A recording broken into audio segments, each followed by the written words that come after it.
ለምንድነው እየመጣችሁ የምትሰድቡኝ?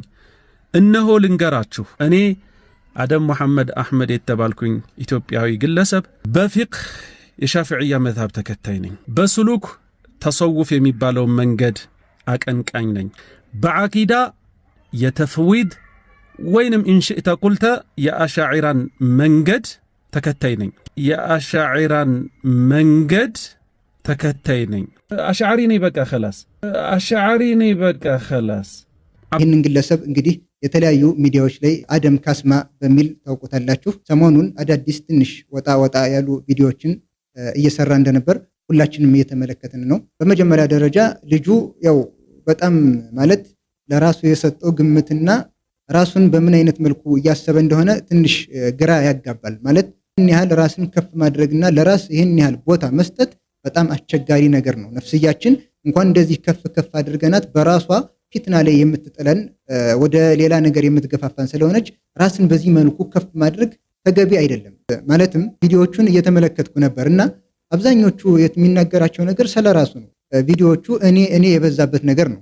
አራቱም የፊቅህ መዝሃቦች፣ ሶስቱም የዓቂዳ መንገዶች ሁሉም አህሉ ሱና ወልጀማዓ ውስጥ ይካተታሉ ብዬ ሸዋበር መስጂድ ላይ ቆሜ የተናገርኩኝ እኔ ነኝ። መሻይኾቹ ለመከፋፈል ሲሞክሩ ማለት ነው። እኔ የምትለው ቃል ደግሞ ትንሽ የበዛች ከሄደች ወደ ሌላ ደረጃ ስለምታደርስ ጥንቃቄ ያስፈልገዋል። አላህ Subhanahu Wa Ta'ala فلا تزكوا انفسكم واعلم بمن اتقى ይላል። ነፍሳችሁን አታጠራሩ፣ አላህን ፈሩ፣ ማን እንደሆነ እሱ ያውቃል። ይህ ሚዲያ ክፍት ነው፣ ማንንም ያስተናግር፣ ማንንም ሰው የፈለገውን ሐሳብ የሚያቀርብበትና ሐሳብን በግልጽ መናገር ይቻላል። ያ ሲባል ግን በዲን ስም ስለ ዲን የተናገረ በኡስታዝ ስም ስለ ዲን የተናገረ አካል በሙሉ ትክክል ነው ማለት አይደለም። ከነብዩ ሰለላሁ ዐለይሂ ወሰለም ውጭ የተናገረው ንግግር በሙሉ ትክክል ነው ብለን ስራው ሁሉ ትክክል ነው ብለን ልንይዝለት የምንችል ግለሰብ ማንም የለም። ስለዚህ በመጀመሪያ ደረጃ እኔ ያሉ ስለራስ ይሄን ያህል ሐሳብ መስጠቱ ራሱ ስህተት ነው፣ አግባብ አይደለም። ማለት የፈለኩት ግለሰባዊ ጉዳዮች ላይ የተናገራቸውን ነገራቶች እኔንም ሆነ ማንንም የሚመለከት አይደለም። ስለራሱ ሰውየው የፈለገውን ነገር መሆን ይችላል። ነገር ግን በኢስላም ላይ የሚጠጋ በሸሪዓ ላይ የሚጠጉ ነገራቶች ግን ጥንቃቄ ያስፈልጋቸዋል። ሙስተነዳችን ቁርአንና ሐዲስ ሊሆን ይገባል። ይህንን ይዘን ኢንሻአላህ ወደፊት እየተራረምነ እንቀጥላለን ማለት ነው። ሌላው ከዚሁ እንጀምርና ወደ 17 ደቂቃ ያው ስለራሱ ያብራራ የተናገረበት ቪዲዮ ላይ የተናገራቸው አንዳንድ ነገሮች አሉ። ለሱ ትንሽ ጠቆማ እንስጥና ኢንሻአላህ ሌሎችን ቪዲዮዎች ደግሞ እንጠብቃለን ማለት ነው። ለምሳሌ እዚህ ላይ ምን እንደሚል ስሙ።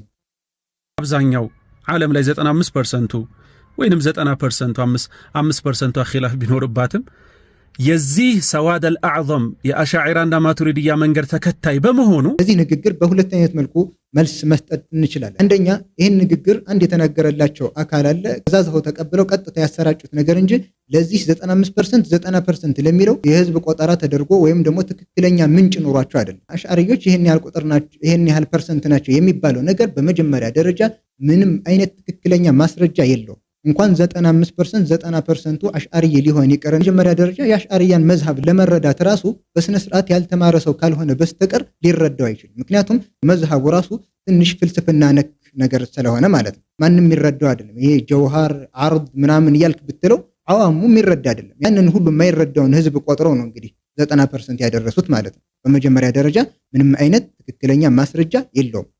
ሁለተኛ እንበልና እነሱ እንዳሉት 90%፣ 95%፣ 99 እንበል። የቁጥር መብዛት ያሉበት መንገድ ሐቅ መሆኑን ያመለክታል? አያመለክትም። ቁጥር መብዛት ሳይሆን ቁርአንና ሐዲስን አካሃዱ ገጥሞ መገኘት እንጂ የቁጥር መብዛት ሐቅ ላይ መሆኑን አያመለክትም። ለዚህም አላህ Subhanahu Wa Ta'ala ወላ ተጅዱ አክተረሁም ሻኪሪን፣ አብዛኞቹን አመስጋኞች ታዛዦች ሆነው አታገኛቸውም ይላል።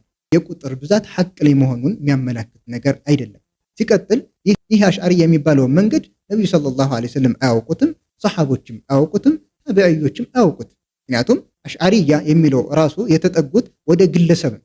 ያማን ነው ኢማም አቡ ሐሰን አልአሽዓሪ ነብዩ ሰለላሁ ዐለይሂ ወሰለም የማያውቋቸው ሰሐቦች የማያውቋቸው ናቸው። ስለዚህ ወደ ግለሰብ መጠጋት በራሱ ምንድነው ስህተት ነው። ግለሰቦች በሐቅ ይመዘናሉ እንጂ ሐቅ በግለሰብ አይመዘንም። ሰሐቦች የማያውቁት አዲስ መንገድ እንዴት ነው የሐቅ መለኪያ ተደርጎ ሊያዝ የሚችል? በመጀመሪያ ደረጃ አላህ እንድንከተል ያዘዘን ነብዩ ሰለላሁ ዐለይሂ ወሰለም ለቀድ ካነ ለኩም ፊ ረሱሊላሂ ኡስወቱን ሐሰና፣ በእርግጥም በአላህ መልእክተኛ ላይ መልካም የሆነ መከተል አለላችሁ። ሲቀጥል መንገዳችን አካሄዳችን እነዛ ሱሐቦች ጋር የገጠመ አካሄድ ሊሆን ነው ይገባል። እነሱ እንድንከተልም አላህ አዞናል። የአሽዓሪያ መንገድ የምን መንገድ የሚባል ነገር እስልምና ላይ ቦታ የሚሰጠው አይደለም። አላህ ቁርአን ላይ ምን ይላል? ፈኢን አመኑ ቢሚስሊ ማ አመንቱም ቢሂ ፈቀድ ኢህተደው፣ እናንተ ባመናችሁበት አምሳያ ካመኑ በእርግጥም ቀጥተኛውን መንገድ ተመርተዋል። አቡ ሐሰን አልአሽዓሪም ሌሎችም አሽዓሪያንን ብሎ ወደ ኢማም አቡ ሐሰን አልአሽዓሪ የሚጠጉ ሰዎች በሙሉ ሰሐቦች ባመኑበት አይነት አምሳያ ሊያምኑ እንጂ የሚገባው አቡ ሐሰን አልአሽዓሪን እንድንከተል አይደለም ትእዛዝ ይመጣል። ስለዚህ ወደዚህ መንገድ መጠጋቱ በራሱ ስህተት ነው። ከዛም ቅድም እንደነገርኳችሁ ያው እኔ የበዛበት ቪዲዮ ነው። ስለ ግለሰቡ ማንነት የሚያስጨንቀን አይደለም።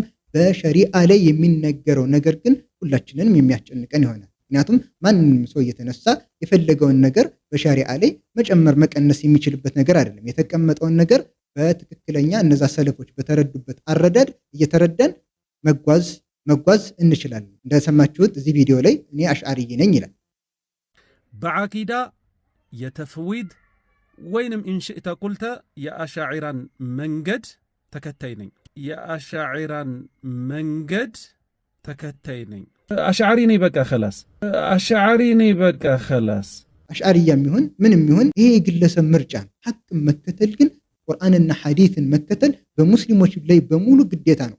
አሽዓሪያን መከተል ግን ስህተት ነው። ምክንያቱም ግለሰብን እንድንከተል አልታዘዝንምና ማለት። ከዛም እዚህኛው ቪዲዮ ላይ ስሙት የሚለውን እስከ 3ኛው ክፍለ ዘመን ድረስ የነበሩት ዑለማዎች ጅምሁሮቹ፣ ልብ በሉ ጅምሁሮቹ አቋማቸው ተፍዊድ ነበረ። እንደሰማችሁት የሰለፎችን መንገድ አስማኡ ሲፋት ላይ ያላቸው መንገድ እያብራራ ነው። ጅምሁሮቹ ተፍዊድ ናቸው ብሏል። ኢንሻአላህ ይህ አሽዓሪ የሆነው ግለሰባችን ለሚያነሳው ሐሳብ ቁርአንና ሐዲስን የሰለፎችን ንግግር በመጠቀም ትክክለኛ ሐሳቦችን እያስቀመጥን እንሄዳለን። ይህ ግለሰብ ለሚያነሳቸው ሐሳቦች የምንሰጠው ምላሽ ከዚህ ርዕስ ላይ ይጀምራል። ሰለፎች መንገድ ተፍዊድ ነው ብሏል። እውነት የሰለፎች መንገድ ተፍዊድ ነው ወይ የሚለውን በቀጣይ ቪዲዮ ላይ ሰፋ አድርገን የምንመለከተው ይሆናል። በነገራችን ላይ የዚህ አይነት ርዕሶች ሚዲያ ላይ የሚነሱ ርዕሶች አልነበሩም። አስማኡ ሲፋት ርዕስ፣ እንደዚህ አይነት ርዕሶች ሚዲያ ላይ የሚነገሩ ርዕሶች አይደሉም። ምክንያቱም አዋሙና ተራው ህዝብ በጣም የሚደናገርበትና ያልሆነ መስመርን ሊያስይዙ የሚችሉ ጉዳዮች ስለሆኑ ሚዲያ ላይ የሚነገር ነገር አልነበረም። ነገር ግን ይህ ግለሰብና አምሳዮቹ እንደዚህ አይነት ርዕሶችን በድፍረት እዚህ መጥተው ሲናገሩ የተሳሳተ ግንዛቤ ሰው እንዳይዝ መልስ መስጠቱ አስፈላጊ ነው። ኢንሻአላህ ከቀጣይ ጀምረን የምንመለከት ይሆናል። ይህ ግለሰብ አሽዓሪይ ነኝ ብሎ ነው የመጣው። ሌሎችም አካላቶች በግልጽ ማንነታቸውን እያሳወቃችሁ ብቅ ብትሉ መልካም ነው። ምክንያቱም የሱና ሰዎች ጋር ሆኖ የራሱን መርዝ የሚረጭ ሰው በጣም ከባድ ፊትናን ይፈጥራል። እንደዚህ ገንጠል ብሎ የወጣን ሰው መልስ መስጠቱ ግን ቀለል ይላል። የሚከብደው በዛው ተመሳስሎ ማንነቱን ደብቆ መርዙን የሚረጭ አካል ነው። ያንንም አላህ ሱብሓነሁ ወተዓላ ያጋልጠዋል። ያም ሆነ ይህ አላህ ሱብሓነሁ ወተዓላ ያወረደውን ሸሪዓ እሱ በሚጠብቅበት መልኩ አሁንም ወደፊትም እስከ ቂያማ ቀን ድረስ አላህ ያስቀጥለዋል። ለምን? አላህ ራሱ ኃላፊነቱን ወስዷል። ኢና ነሕኑ ነዘልነ ዚክረ ወኢና ለሁ ለሓፊዙን፣ እኛንን ይህንን ቁርአን ያወረድነው እኛውንን ጠባቂዎች ብሏል። አላህ ዲኑን በሚጠብቅበት መልኩ ይጠብቋል። አልሐምዱሊላህ። አሰላሙ ዓለይኩም ወረሕመቱላሂ ወበረካቱ።